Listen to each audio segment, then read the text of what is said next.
네, 안녕하세요. 닥터스키니 최보연 원장입니다. 네, 요즘 날씨가 더워지면서 모공이 넓어져서 고민이신 분들 많으시죠? 자, 그래서 병원에 오시는 분들도요, 이 모공을 어떻게 없앨 수 있냐고 많이들 물어보십니다. 자, 그런데 여러분, 모공을 없앨 수 있을까요? 이 모공을 완전히 없애는 시술이 과연 있을까요? 정답은 없다입니다. 네, 모공은요, 털이 난 구멍이죠. 그런데 여기에 피지샘이 연결되어 있습니다. 그래서 모공을 통해서 털도 나오지만 피지도 나옵니다. 이 모공은요, 단순하게 우리 피부에 나 있는 구멍은 아니고요, 피지를 분비하는 중요한 역할을 하는 기관인 것이죠. 자, 모공이 없어지면 어떻게 될까요? 우리 피부 속은 이 피지가 나오지를 못하고 가득 차서 여드름 만땅인 피부가 될지도 모릅니다. 자, 그렇기 때문에 분명히 아셔야 할 것은 모공은 완벽히 없앨 수 없다. 단 모공이 쪼여들게 하는 시술로 모공을 줄일 수는 있다고 생각하시면 되겠습니다. 자, 오늘은 이 모공이 넓어지는 원인 3가지와 또 모공 줄이는 시술 3가지에 대해 말씀드리도록 하겠습니다.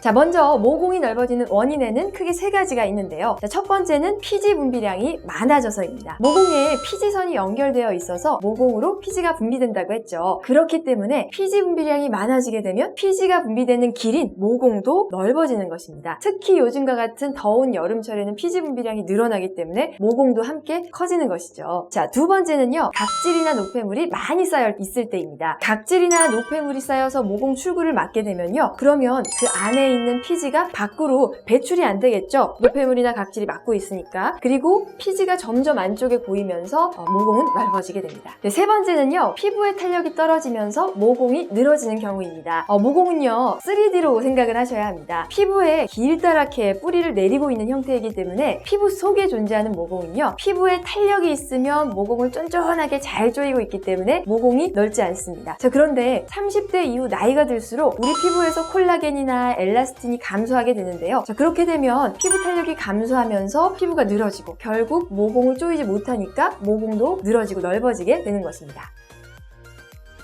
자, 그럼 모공을 줄이는 방법에는 어떤 것들이 있을까요? 이 앞서 말씀드린 모공이 생기는 원인들을 하나씩 해결하면 될 텐데요. 자, 첫 번째는 프락셀 레이저입니다. 주변에 레이저하고 얼굴에 모기장 모양 생겨서 오는 친구들 보신 적 있으신가요? 이 격자 모양으로 딱지가 좀 미세하게 앉았다면 프락셀 레이저를 했을 가능성이 높습니다. 피부에 탄력이 감소하면서 모공이 늘어진다고 했죠. 이 프락셀 레이저는요, 피부의 모공보다도 더 미세하고 깊은 레이저 빔을 조사하는 레이저입니다. 이 미세한 열기둥으로 피부를 자극해서 콜라겐의 재생을 유도하고요. 또 콜라겐이 재생되면서 탄력이 증가되기 때문에 모공이 조여드는 원리인 것이죠. 보통 시술 후에 한 1주 동안은 미세한 점처럼 딱지가 좀 많고요. 또 피부가 붉어지기 때문에 보통 중요한 일 없을 때 따로 일정을 빼서 해야 하는 경우가 많습니다. 그리고 시술은 보통 한 달 간격으로 3에서 5회 정도 해야 하기 때문에 효과를 보는데 3에서 5개월 정도가 소요된다는 점이 있습니다. 네, 두 번째는요, 필링입니다. 각질이 모공을 막으면 모공이 넓어진다고 말씀드렸죠. 자, 그래서 필링을 하시게 되면요, 이 각질층을 녹여서 정리하기 때문에 모공 출구가 열리면서 모공이 줄어들게 할 수가 있고요. 또 여드름이라든지 트러블이 생기는 것도 막을 수가 있습니다. 네, 세 번째, 모공 톡신이 있습니다. 피지 분비량이 많아지면 모공이 넓어진다고 했는데요. 이 모공 톡신을 주사하게 되면 모공 톡신의 보톡스 성분이 피지 분비량을 줄여주고요. 또 스킨층을 타이트닝 시켜서 모공이 조여드는 효과를 보실 수가 있습니다. 이 모공 톡신의 장점은요, 1회만 해도 좀 즉각적으로 모공이 조여든다는 장점이 있는데요. 이 모공 부위에 좀 한 땀 한 땀 주사를 해야 하는 시술이다 보니까 약간의 통증은 있지만, 네, 그래도 1회 시술로 효과를 볼 수 있다는 점, 그리고 시술 후에 다운타임이 없다는 장점이 있습니다. 자, 그러면 이 3가지 중에서 무엇을 하는 게 가장 좋을까요? 나의 피부 타입에 맞게 시술하시는 게 중요한데요.